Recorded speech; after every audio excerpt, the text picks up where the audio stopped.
শেষ নিঃশ্বাস ত্যাগ করার আগে আবু তালেব অসুস্থ। আবু জাহেল, উতবা, সাইবা একদিকে, আমার নবী আরেকদিকে। আমার প্রিয় নবী বললেন, চাচা, আজীবন আপনি ছাতার মতো আমাকে আশ্রয় দিয়েছেন, আজীবন আপনি বাবার মতো কোলে পিঠে করে মানুষ করেছেন,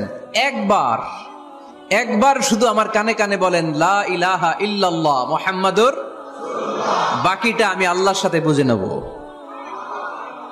কিন্তু আবু জাহেলও পাশে আছে না নাই?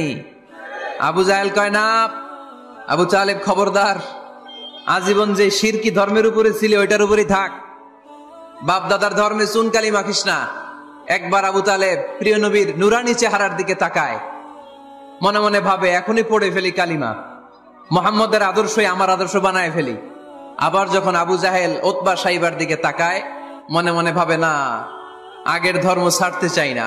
এই দোটানা অবস্থা থেকে শেষ নিঃশ্বাস ত্যাগ করার আগে আবু তালেব এটা বলে মারা গিয়েছে, আলা মিল্লাতি আব্দুল মুত্তালিব, আমি আব্দুল মুত্তালিবের শিরকি ধর্মের উপর থেকে শেষ নিঃশ্বাস ত্যাগ করলাম।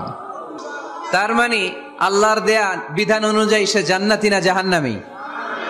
শুধু যে নবীরে ভালোবাসছিল কোনো কাজে আসছে? কথা বলেন। তাহলে শুধু ভালোবাসা আমারে বাঁচাতে পারবে না। নবীর ভালোবাসার পাশাপাশি আমার নবীর আদর্শ জীবনে থাকার দরকার আছে না নাই?